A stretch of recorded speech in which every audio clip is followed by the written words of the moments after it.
Déjà, d'être attentif au retour, à certains retours que vous aviez pu faire l'année dernière, c'est-à-dire essayer vraiment de vous laisser le plus de place pour qu'on puisse articuler la clinique, que certains concepts soient un peu moins théoriques, d'autant plus que il m'est arrivé, et puis il nous est arrivé de nous servir là pour le coup, de références conceptuelles qui pouvaient être assez ardues, et puis de prime abord un peu rebutantes. Lacan est spécialiste de la chose. L'idée là de cette année, c'est de faire un retour sur cette question de la subjectivité et de, et de la place de la psychanalyse par rapport à ces discours. Pour être tout à fait clair, moi, ce que j'entrevois là de mon cheminement cette année et de ce que je vais essayer de vous proposer, c'est une sorte de séparation. Ça va nous briser le cœur, je vous le dis. C'est une séparation, là, pour le coup, avec justement tous ces aspects, pour certains, que vous n'avez pas entendus, mais tous ces auteurs, du coup, que j'ai essayé de suivre autant que je pouvais, et que j'ai essayé de vous présenter, j'espère mieux que je ne les ai suivis. Mais cette fois-ci, en essayant de nous poser beaucoup plus radicalement la question de qu'est-ce que veut un discours psychanalytique. Et j'insiste sur le qu'est-ce que veut, c'est-à-dire dans quelle mesure, à un moment donné, il y a un désir, et un désir qui est un désir psychanalytique et un désir aussi d'analyse, qui contraste beaucoup avec certains de ces diagnostics ou avec ou certaines de ces descriptions. L'écueil, il me semble parfaitement représenté par deux articles que vous pouvez mettre vraiment l'un face à l'autre. Il y a un article dans un livre que vraiment je vous recommande, qui s'appelle L'individu hypermoderne de Nicole Aubert. Enfin, c'est sous la direction de Nicole Aubert, qui est une sociologue, qui a écrit des livres vraiment très importants, notamment sur la question de l'urgence. Nicole Aubert. Donc l'individu hypermoderne. Donc dans ce livre-là, bon, il y a beaucoup d'auteurs invités et vous pouvez mettre un peu dos à dos un article qui est celui de Paul Laurent Hassoun, dont j'ai oublié le nom, je vais vous retrouver, qui s'appelle jouissance du malaise, l'hypermodernité à l'épreuve de la psychanalyse, et finalement une conclusion, il l'appelle conclusion, mais c'est un petit entretien avec Marcel Gauchet, qui se trouve tout à la fin, et qui lui a pour titre Vers une mutation anthropologique. Donc, du côté de Marcel Gauchet, pour ceux qui le connaissent, le discours il est assez clair. Il va dans le sens de ce que certains ont entendu, c'est-à-dire d'un changement qui va avec la question de l'hypermodernité, d'une accentuation des paramètres de la modernité, bon, et d'un vrai questionnement sur une personnalité moderne, c'est comme ça qu'il l'appelle, une personnalité moderne, quid de la perversion, quid de tout ce que vous pouvez avoir éventuellement lu ou connaître déjà sur des positions même de psychanalystes. Je pense évidemment à Allemand et à Lebrun, ou même justement à des sociologues ou des philosophes. Bon, son positionnement, c'est un positionnement ouvert avec des questions qui finalement, bien que affirmant qu'il y ait quelques petites choses qu'on commence à comprendre sur ces mutations et des choses qui se démarquent radicalement d'une posture traditionnelle ou d'une posture classique, qui vont dans le sens en tout cas d'une modernité qui est bien vivante et qui est peut-être hyperbolique, d'où la question de l'hypermodernité. D'un côté, on a cette parole-là, et de l'autre, peut-être que, disons que c'est pas forcément représentatif de sa pensée, on l'espère. Et de l'autre, on a le discours d'un psychanalyste, au demeurant extrêmement érudit et puis extrêmement clair dans son positionnement, mais qui, par son rigorisme, passe à côté justement, précisément, de l'enjeu même d'un accueil de la clinique telle qu'elle se manifeste de manière contemporaine. C'est-à-dire que paradoxalement, il disqualifie ce qui est en jeu dans l'actuel et précisément avance un discours qui finit par être un symptôme de son incapacité à pouvoir faire face aux contemporains. C'est un bel article de ce point de vue-là. C'est un bel article qui montre ce qu'un psychanalyste, disons, orthodoxe peut dire de la psychanalyse. Donc, vous imaginez que sur ces sujets, les références, elles sont simples. Quand on est freudien et qu'on parle de la clinique contemporaine, il y a deux enjeux qui reviennent tout le temps. Il y a le premier enjeu qui est la question de la neurasthénie et des névroses actuelles, telle qu'elle était pensée chez Freud au début. de son parcours. Bon, pour ceux qui voient pas forcément quelle est la référence et puis le questionnement, c'est une différenciation entre ce qui s'appelait justement la neurasthénie, qui avait été théorisée par Bird en 1863, où là, il était question en fait, d'une névrose civilisationnelle, directement en réaction avec la pression sociale. Bon, et Freud en vient à distinguer ce qui est de l'ordre justement à la fois des névroses actuelles et puis donc de ce qui était appelé de la neurasthénie, avec les psychonévroses de défense, donc hystérie et puis obsessionnalité au début, où il donne un paramètre qui est le paramètre de la conflictualité psychique. Bon, qui présuppose dans la logique freudienne une intériorisation de justement la pression sociale et en même temps une lutte contre cette pression.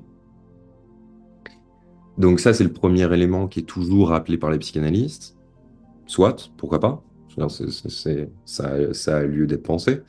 Puis le deuxième aspect, c'est évidemment là, on y va direct, c'est la référence au malaise dans la civilisation de 1929, qui se termine, pour ceux qui le savent, pour ceux qui l'ont déjà lu, par disons, un élan presque nietzschéen de Freud, vers une société qui serait dans un déni de la castration, qui l'amènerait disons, à donner cours à sa toute-puissance, jusqu'à se penser les individus ou laisser penser les individus comme des dieux et amener à s'auto-engendrer eux-mêmes. Bon, ça c'est disons la crainte ou la promesse freudienne, tardive quand même, mais c'est les deux références psychanalytiques. Le problème, c'est qu'on ne peut pas en rester là. C'est bien tout l'enjeu. C'est que si à un moment donné, la psychanalyse, c'est de proposer un discours qui est un discours figé, en croyant faire le malin à chaque fois, à coup d'orthodoxie, je suis pas sûr que, là je vais parler à la première personne pour juste cette séquence, je suis pas sûr que ça m'aide particulièrement dans ma clinique, et je suis pas sûr que ça fasse particulièrement avancer le discours psychanalytique plus généralement. Donc, la question c'est, qu'est-ce qu'on fait à partir de là? Ce qu'on fait déjà, de notre point de vue, c'est d'arriver à rappeler qu'il y a quand même une définition, disons une définition épistémologique de la psychanalyse, qui est celle que donne Foucault. La psychanalyse, elle a peut-être un sens à partir du moment où effectivement, même si c'est un mot qu'il faut se remâcher, qu'il faut se marteler un peu dans le crâne, à partir du moment où elle a un statut qui est celui de contre-science. Pour ceux qui s'en souviennent, c'est ce que Foucault avance à la fin des mots et des choses. Dans mon souvenir, c'est le dernier chapitre, où il assigne à la linguistique et à la psychanalyse ce statut-là. C'est un drôle de mot, contre-science. C'est un mot beaucoup plus étrange qu'on ne pourrait le croire. Mais parce que, justement, l'écueil, c'est de ne pas entendre dans contre-science une anti-science. C'est précisément pas ça non plus. C'est justement, à un moment donné, de comprendre que la psychanalyse, elle s'est construite déjà contre, contre des disciplines, contre des aspects. Elle s'est adossée. On va avoir, par exemple, dans les universités, et puis pour enseigner depuis un certain temps, des étudiants qui vont différencier clairement ce qui relève de la psychologie intégrative de la psychanalyse. Soit, d'un point de vue comme le mien, et peut-être en radicalisant un peu mon discours, la psychanalyse, elle est d'emblée intégrative. Et c'est même tout son problème, et tout son intérêt. C'est-à-dire que d'emblée, elle est plongée dans des alliances, dans un questionnement sur ce qui est, et surtout sur des formes de discours, principalement des discours de l'homme sur lui-même. D'où je ne sais pas si, là encore, une référence que vous avez, d'où la remarque de Lacan qui détestait le terme de science humaine, qui aimait le terme de science de l'homme. Parce qu'évidemment, c'est pas la même chose. Science de l'homme, c'est d'entendre bien qu'il s'agit de science faite par l'homme pour l'homme. Et qu'on ne sortira jamais de cette dialectisation. Alors que sciences humaines, c'est considérer qu'il y aurait des sciences qui ne seraient pas humaines, ce qui n'a pas de sens du point de vue que rappelle bien Lacan, et en référence directe à l'anthropologie d'un point de vue pragmatique de Kant, donc du début du 19e siècle. 1800, je crois, ou ça doit être 1800. Bon, donc on part de là. On part d'une psychanalyse qui s'inscrirait dans un parcours qui est un parcours contre, un discours psychanalytique qui serait contre. Bon, alors encore faut-il préciser, est-ce qu'elle est contre la science elle-même, ce qui pose un peu des questions, ou elle s'adosse aux disciplines dans leur spécificité, dans leur singularité, dans leur mode de discours, dans leur épistémé. Et ça, c'est ce que j'ai essayé de mettre au travail justement ces dernières années. Dire, bon, bah voilà, on va présenter des choses. On, là, j'ai pas essayé de vous faire croire qu'on révolutionnait grand-chose sur la sociologie, sur l'anthropologie par rapport à la question de la modernité ou de l'hypermodernité. Au contraire, c'était pas l'enjeu. L'enjeu, c'était de dire, d'arriver à voir à quel moment il y avait un discours qui était un discours théorico-pratique, qui correspondait à mon point de vue et à mon expérience, qui pouvait s'insérer ou se positionner par rapport à ce que j'entendais, par rapport aux discussions qu'on avait, par rapport justement au parcours de recherche et aux disciplines et aux représentants de ces disciplines que je pouvais croiser et rencontrer. Donc, d'une certaine manière, on est là, on en est là. C'est pour ça que je vous disais, c'est un peu, je- c'est un peu, voilà, c'est une séparation qui s'annonce cette année, une séparation parce que précisément, il sera question de savoir comment la psychanalyse, elle se positionne par rapport au numérique et par rapport à cette question de la clinique contemporaine, et, et même par moments un peu en rupture avec, disons, des discours qui seraient des discours philosophiques, sociologiques, anthropologiques. Pour vous parler de ça un peu aujourd'hui, et puis pour commencer un peu à vous présenter ce que je voudrais amener là et ce que je vous ai un petit peu dit. J'avais envie de vous parler d'un film. Il se trouve que récemment, j'ai publié un article sur la question des jeux vidéo et puis à travers une illustration avec un film qui s'appelle Reign Over Me, dont je vais vous parler tout à l'heure.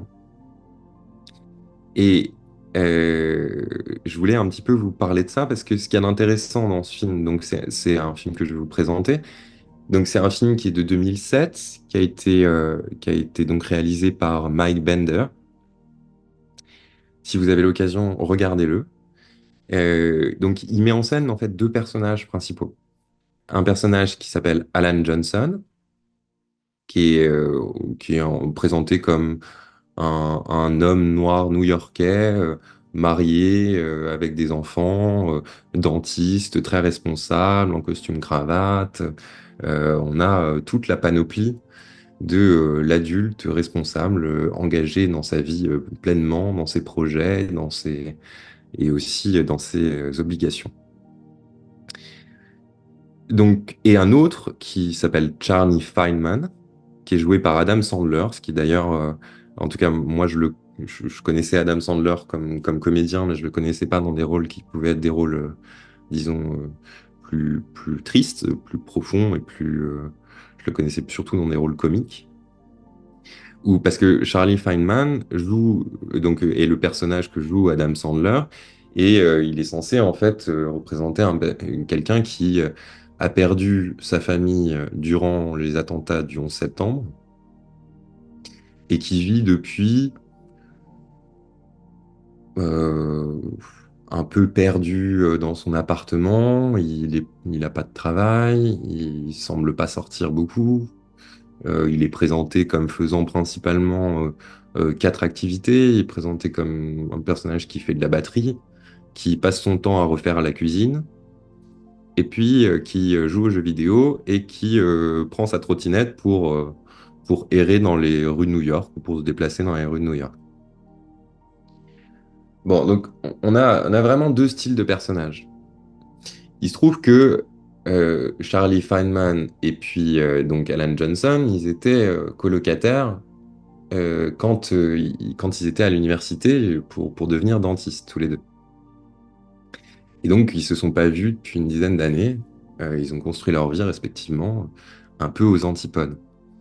Donc, on a un setting d'une certaine manière narratif où il y a un personnage qui étouffe, Euh, on a le personnage justement d'Alan Johnson où il en peut plus de sa responsabilité. Enfin, c'est très caricatural la façon dont c'est fait. C'est-à-dire, la femme est vraiment, elle est vraiment, elle lui fait des remarques constamment. Enfin, elle est objectivement un peu pénible dans la façon dont elle se comporte avec lui. Et lui, en même temps, échanger en une sorte de grand ado, où on a envie de dire, bon, faut que tu te bouges un peu, quoi. Enfin, bon, donc il y a cette représentation qui est, encore une fois, un peu caricaturale. Elle convient bien au personnage et surtout, elle convient suffisamment pour qu'on comprenne qu'il a envie de sortir, quoi. Qu'il a envie d'autre chose, qu'il a envie de rencontrer, qu'il a envie d'imaginaire, qu'il en peut plus d'être enfermé comme ça. Et donc, il se trouve que un soir, il croise justement Charlie Feynman. Il croise Charlie, qui est complètement dans sa musique, absorbé par ce qu'il fait, qu'il reconnaît à peine. Enfin, on voit qu'il est de manière un peu caricaturale, mais pas tant que ça, là, pour le coup, qu'il est quand même très absorbé un peu ailleurs, quoi. Et qu'il a l'air de surprendre beaucoup Alan dans sa présence, dans sa, dans sa présentation. Et progressivement, ils se revoient. Il y a une sorte de confrontation entre deux mondes. Enfin, c'est plutôt. Alors après, on aimerait bien qu'il y ait une réciprocité. Dans la réalité du film, la réciprocité, elle n'est pas parfaite. C'est plutôt dans un sens, c'est-à-dire que c'est c'est Alan qui plonge dans le monde de Charlie. Alors comment il plonge dedans? Bah, il va dans l'appartement et puis par exemple, justement, il le voit jouer à la batterie ou il joue aux jeux vidéo avec lui. Ou alors ils font un marathon, ils font des marathons de cinéma pendant la nuit. Enfin, bon. Donc on voit que ça plaît à Alan, que ça lui permet d'avoir une bouffée un peu d'oxygène, de retrouver un imaginaire qu'il a plus engoncé dans son cadre et dans ses relations. Et progressivement, Alan quand même se rend compte ou voit qu'il se passe quelque chose, voit que c'est un peu compliqué. Au début, il se pose des questions. Il se dit mais comment il vit en fait, Charlie? Enfin, grâce à quoi on est à New York, ça coûte cher. Enfin, comment? Bon, il commence à comprendre que les assurances ont dû verser quelque chose, qu'en fait, il est pas si pauvre que ça. Bon, et alors que évidemment, Charlie vit comme si, disons, vit sans s'en sentir particulièrement responsable, ou sans l'afficher ou sans l'exprimer. Donc on a des scènes comme ça, des scènes assez intimes, des deux ensemble, de la façon dont Alan se positionne, la façon progressivement il commence à comprendre tous ces aspects-là. Comment aussi il commence à comprendre que en fait autour d'Alan il y a en fait sa belle famille, donc son beau-père et sa belle-mère qui cherchent à reprendre contact avec lui et que lui veut pas entendre parler de ses beaux-parents parce que c'est trop dur, parce que c'est tout ce qu'on veut, parce que ça lui rappelle son ex-épouse. On comprend qu'il veut pas en entendre parler, que ça rentre pas dans sa bulle, ça rentre pas dans son monde. Donc Alan, il est au milieu de tout ça. L'intérêt de ce film, c'est qu'honnêtement, il est un peu au milieu de tout ça comme un thérapeute. C'est un peu tout l'enjeu. Il arrive là, peut-être pas comme un chien dans un jeu de quilles, mais on sait pas trop ce qu'il attend.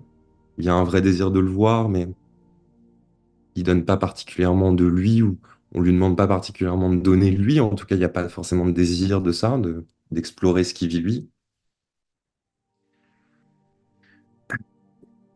Mais en tout cas,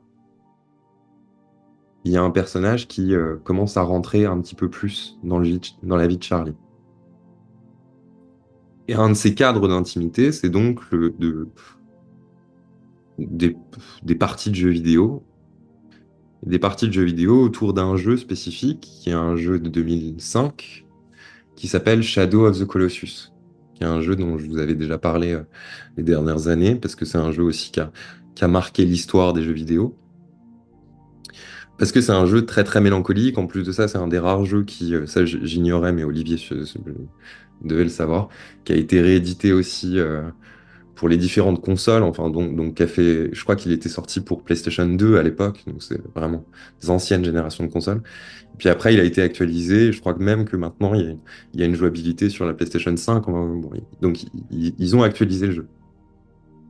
C'est un jeu qui est extrêmement mélancolique parce que ça raconte en fait l'histoire d'un personnage qui est un personnage principal qui s'appelle Wander, qui essaye de redonner vie à une jeune femme qu'il a perdue et qu'il a aimée, qui s'appelle Mono. Et pour y arriver, il est censé, en tout cas c'est ce qui est présenté aux joueurs, venir à bout de 16 colosses tout au long du jeu. Des colosses qui sont des créatures énormes. Je vous dis ça aussi parce que, aussi très, très concrètement, ça représentait un peu une prouesse technique parce que c'était la première fois que vraiment il y avait la nécessité d'avoir des cartes graphiques, d'avoir des processeurs qui permettaient justement une jouabilité sur des monstres comme ça, sur des espaces aussi importants. Donc il y a aussi évidemment, comme souvent dans les jeux qui ont marqué, il y a un succès qui est un succès commercial, mais il y a aussi des progrès technologiques qui sont sous-jacents. Donc l'idée, c'est donc là, à partir de là, vous comprenez, vous déroulez le fil, vous allez au bout des 16 colosses, et puis vous avez fini le jeu. Ce qui se passe quand vous avez mis bout à bout les 16 colosses, c'est que vous vous rendez compte que ces 16 colosses ont en fait aspiré l'âme de Wander, du personnage principal. Donc que ça met en scène finalement un sacrifice qui évidemment mobilise l'objet perdu, mais l'objet perdu jusqu'au sacrifice, c'est-à-dire à l'impossibilité même de le retrouver. Donc à la fin de ce jeu, c'est Mono qui se réveille et Wander qui meurt. Donc évidemment, vous comprenez peut-être là que c'était effectivement un jeu bien trouvé pour le film que je viens de vous pitcher très rapidement. Que pour le coup, d'avoir choisi ce jeu-là et d'avoir montré comment ce jeu-là, à travers l'interaction entre Alan et Charlie, pouvait remobiliser un petit peu de la vie justement de Charlie, pouvait faire en sorte de lui permettre de sortir de cette problématique traumatique avec tous les enjeux identificatoires narcissiques que ça relayait, bah oui, ça va être très important. L'axe de réflexion qui avait été le mien dans l'analyse du film, ça avait été de poser ça, ça avait été de poser d'une certaine manière de m'intéresser à la place du jeu vidéo et puis de m'intéresser à la façon dont le rapport au traumatisme avait pu bouger et nous montrait comment le rapport au traumatisme avait pu bouger tout au long du film. Parce que le point zéro du film lié à la situation traumatique, c'est l'identification narcissique parfaite. Donc ça, on en a des exemples. On en a divers exemples dans le film. On a la question qui est la question de la répétition et de la compulsion de répétition. C'est-à-dire, Charlie refait sa cuisine et n'arrête pas de refaire sa cuisine. Il fait sa cuisine parce que juste avant a priori au moment où sa famille était censée rentrer, il était lui censé avoir fait une nouvelle cuisine et pouvoir leur faire la surprise. Donc il est enfermé dans cette boucle-là. Il est enfermé dans la boucle du jeu vidéo Shadow of the Colossus. Il est enfermé dans son jeu de la batterie et la répétition que ça peut supposer. Bon, il est dans des boucles. Des boucles avec des identifications narcissiques plus ou moins parfaites. Plus ou moins parfaites, ça veut dire quoi? Ça veut dire que dans le schéma, pour celles et ceux, on en parlera peut-être dans la discussion tout à l'heure, pour celles et ceux qui étaient là l'année dernière et qui se souviennent de la présentation que j'avais pu vous faire du schéma L de Lacan, donc le sablier. Bon, vous me direz si vous êtes au fait de ce qui s'appelle le schéma L, que Lacan appelle aussi le schéma de l'intersubjectivité. Le schéma L, c'est un petit sablier où vous avez quatre points, quatre sommets. Vous avez un sommet vous avez en bas l'autre, le grand autre. Vous avez donc du coup à gauche, je vous le fais dans mon sens, donc à gauche, vous avez le A, le moi. En haut, au-dessus du grand autre, vous avez le A', qui est l'image spéculaire. Et puis en face du A', donc au-dessus, là pour le coup du A, vous avez le S du sujet. Est-ce que- Peut-être, bon, vous me direz tout à l'heure. L'intérêt en fait de ce schéma-là, c'est qu'il permettait de montrer voilà, comment, au niveau de la répétition traumatique, on pouvait penser le rapport entre A et A', c'est-à-dire le A, enfin le moi par rapport à son image spéculaire. Exactement ce que j'essayais de vous illustrer par rapport au film, dans les boucles d'activité, les compulsions de répétition dans l'activité, et la façon dont ces identifications ont peu de mobilité, d'où la question de la répétition. Et la manière dont, à partir de cette identification et de cette relation spéculaire, on pouvait arriver, grâce au schéma, en fait, à illustrer ce qui avait été une des dynamiques fondamentales du film. Alors du coup, quelle dynamique? Donc je vous disais, bon, Alan arrive dans ce monde-là, il arrive, disons, en entretenant, en prenant certains traits d'un thérapeute éventuel.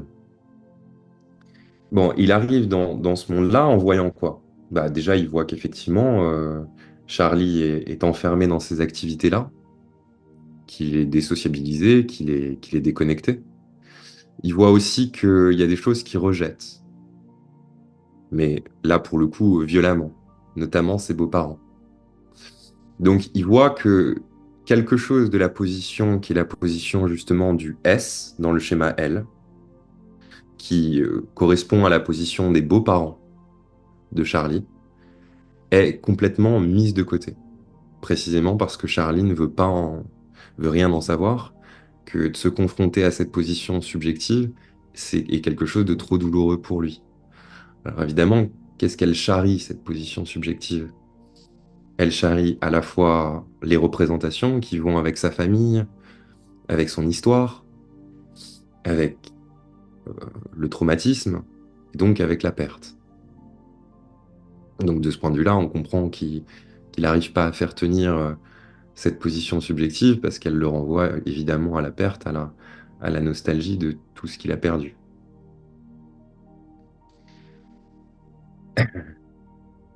La question qui est posée ensuite, c'est comment, à partir de cette position disons, d'Alan thérapeute, on va dire ça comme ça, lui va arriver à faire un peu bouger les choses.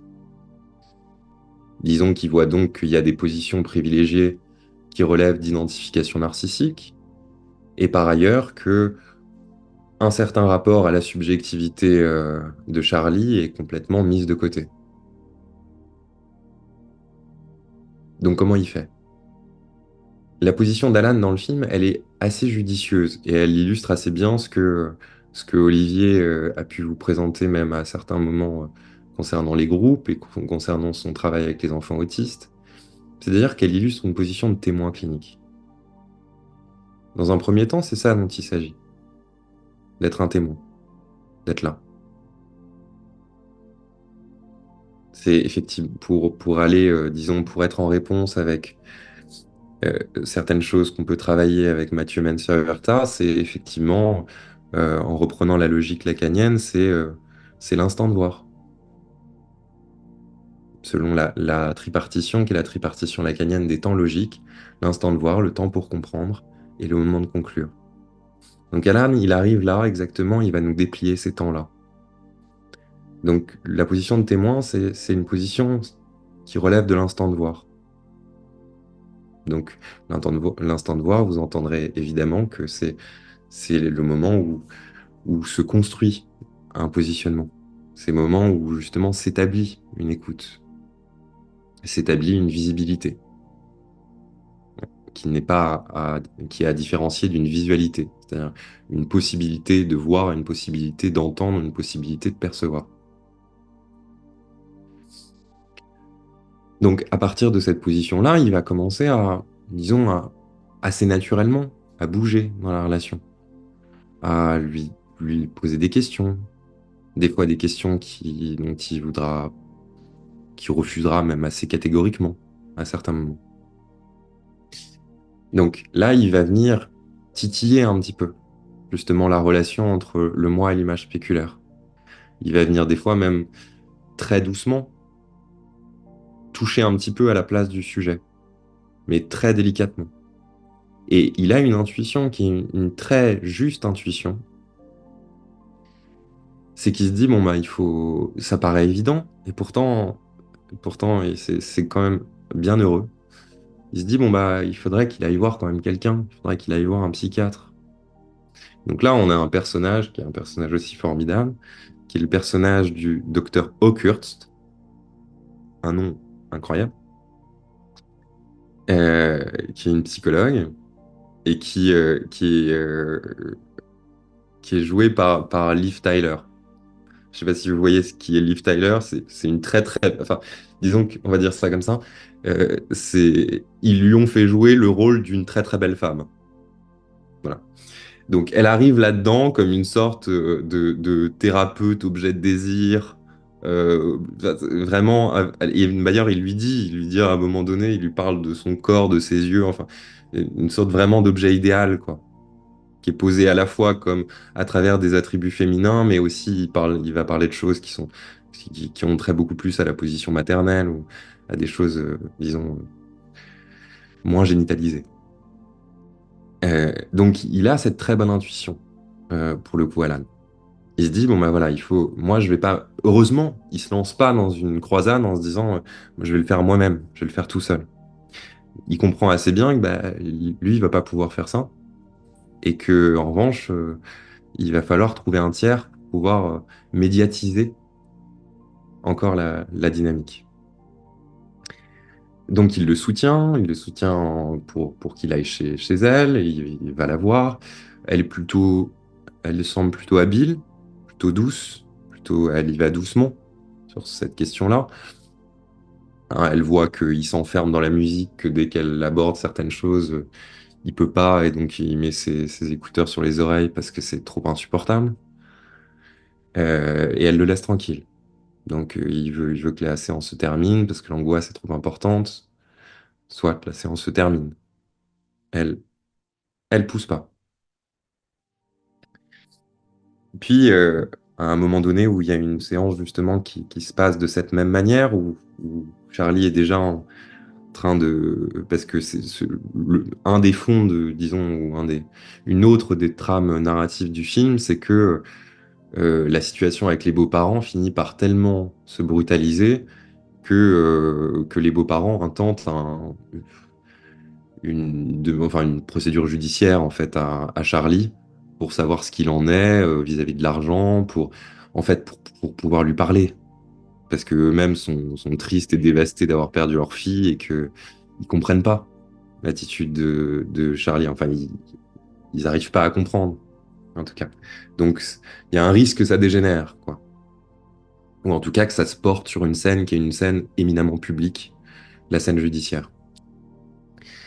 Donc, à partir de là, évidemment, pour Alan, il est plus tout à fait dans sa bulle. Il y a quand même des éléments qui viennent faire intrusion dans son monde, dans les bulles traumatiques qu'il avait essayé de construire et qui le tiennent. Mais donc, à partir de là, évidemment, il y a des choses qui refont surface. Et au cours d'une de ces séances, un moment qui est quand même très émouvant du film, après avoir, disons, fait ce qu'il pouvait avec le docteur Okhurst, il sort de là et puis il dit, il montre qu'il se rappelle. Il montre qu'il se rappelle comment c'était quand il avait ses filles et quand sa femme était présente, qu'il se rappelle comment il était aimé, qu'il se rappelle, voilà, bon, tout lui revient, qu'il se rappelle du chien, que, que tout, que tout lui revient, quoi. Bon, et ce qui est intéressant, c'est que dans ce film, c'est que ça parle de plusieurs choses. C'est une sorte, je voulais vous le présenter en une sorte d'introduction, parce que pour moi, c'était une manière aussi de construire une métaphore de ce séminaire. Dans ce film, il y a beaucoup d'aspects dont on pourrait parler ici. Il y a l'aspect évidemment de la clinique contemporaine, dire qu'est-ce que c'est que cet homme qui est totalement reclus chez lui, qui est totalement désociabilisé, qui est en marge, ce qui fait partie des problématiques dont on parle. Comment un type comme ça arrive à vivre chez lui, arrive à vivre autant en autarcie? Que ce soit bien ou pas, c'est pas la question. C'est quelles conséquences ça a sur sa vie, sur ses possibilités aussi d'élaboration de ce qu'il vit. Est-ce que ça suffit? Je vous donne un exemple. pour m'être occupé de certains patients qui étaient présents au Bataclan, on se dirait, je sais pas, on se dirait que quand ils sont sortis du quai des Orfèvres, je sais pas, qu'ils ont été, qu'on s'est un peu occupé d'eux, un peu autrement que juste pour faire un contre-interrogatoire ou un interrogatoire après pour savoir quelle était la situation. On pourrait s'imaginer qu'ils auraient été emmenés dans un hôpital, éventuellement qu'ils auraient été, je sais pas, pris en charge, ne serait-ce que pour essayer de leur donner un peu un endroit où atterrir. Peut-être qu'on s'imaginerait moins que la plupart, ils sont sortis dans les rues à 5 heures du matin avec des vêtements pleins de sang et à devoir rentrer chez eux en taxi. Bon, ça, c'est aussi une des manières d'interroger la fonctionnement et puis les dynamiques qui traversent la clinique contemporaine. C'est aussi une des manières de comprendre qu'est-ce qui, à la fois, crée le numérique et surtout, qu'est-ce qui permet au numérique de prendre une telle place. C'est des choses effectivement toutes bêtes.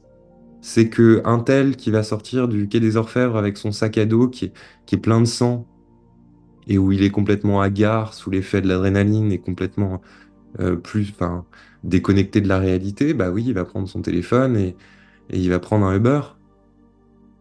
Parce que c'est à vrai dire la seule chose qu'il a encore proche de lui. Il est même pas capable de prendre un taxi dans la rue et d'arrêter un taxi, c'est trop d'interactions, ça. Bon. Donc ce film, il nous parle aussi de ça. Il nous parle d'un point de séminaire qui repose sur la question de la clinique contemporaine. Il nous parle d'un autre point qui est le problème de la médiation, de la place du numérique, plus spécifiquement à travers les scènes qui sont montrées dans le partage du jeu vidéo avec, entre Alan et Charlie.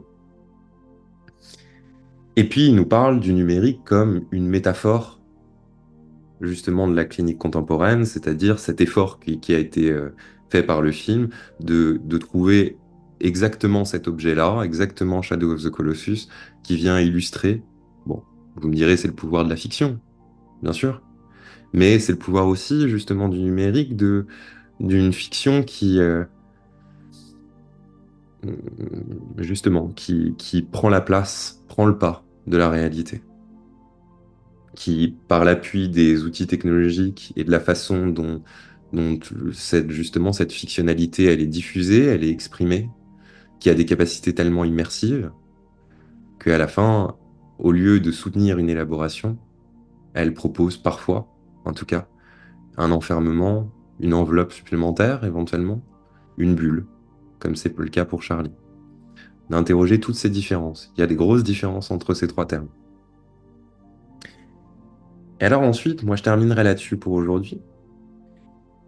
La question que je me suis posée dans cet article, c'était de dire, bon, bah, c'est quoi le statut du jeu vidéo pour un psychanalyste par rapport à ces scènes justement d'un jeu partagé entre Alan et Charlie? Qu'est-ce qu'on fait à partir de là? On dit quoi? On dit, bon, Shadow of the Colossus est un jeu qui est un jeu thérapeutique, parce qu'il parle de la mélancolie et qu'il a des thématiques qui mettent au travail. Et soit, disons, pourquoi pas. Moi, je pars vraiment de ce film. Qu'est-ce qu'on dit?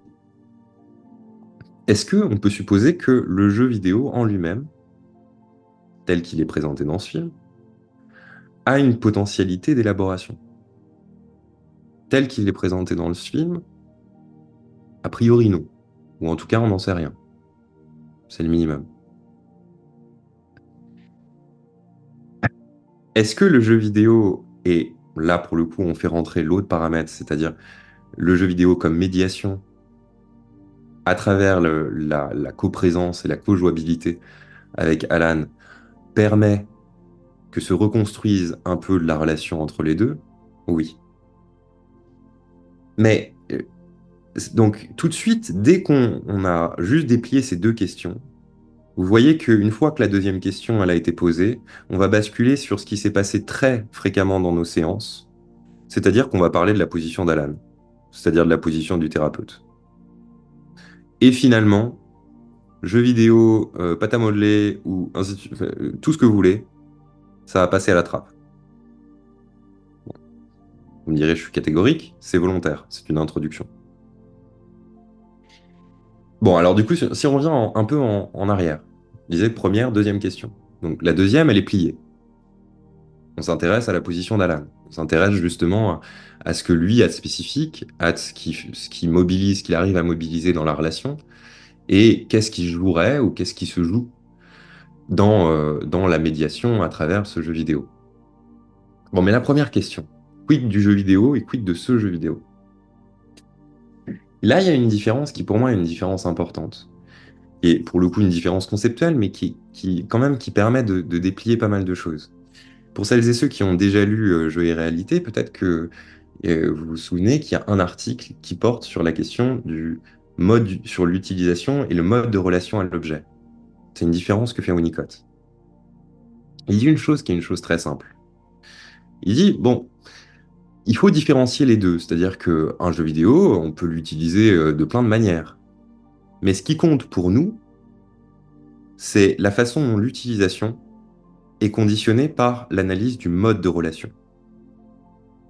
Si on n'a pas accès, si on ne sait pas, si on ne peut pas faire d'hypothèse sur le mode de relation, on ne peut pas interpréter l'utilisation qu'en fait quelqu'un. C'est le mode d'utilisation qui, d'un point de vue psychologique, j'insiste sur ce terme, psychologique, là, c'est pas une analyse sociologique. L'utilisation peut être analysée de manière sociologique d'une certaine manière.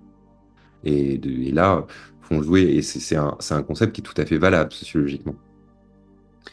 Mais au niveau sociologique, on le rabattra beaucoup plus sur un autre enjeu conceptuel qui est l'enjeu de l'habitus.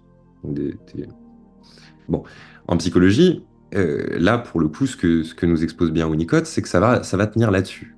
Dire, bah, en fait, effectivement, on ne peut pas en arriver à une position qui est une position catégorique pour dire Shadow of the Colossus est un jeu qui a une thématique d'allure mélancoliforme ou tout ce que vous voulez, qui permettrait éventuellement une élaboration de la perte, tout ce que vous voulez, que vous aurez dans vos manuels et ainsi de suite.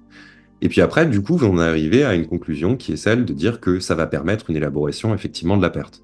Bah non, il y a un terme qui est manquant, et le terme qui est manquant, c'est celui de mode de relation. Donc, ça n'est que, du coup, en faisant le chemin inverse, en se disant, mais quelle est la manière dont le patient, quelle est la manière dont Charlie investit ce jeu, que ensuite on va pouvoir arriver à comprendre ce que l'on peut faire ou non de l'utilisation. La façon dont à la fois l'utilisation elle est posée, à la fois aussi dont l'utilisation elle est limitée par le sujet, et aussi du coup la façon dont l'utilisation pourra se déplacer un petit peu, pourra être modifiée par l'intervention du thérapeute et de l'analyste.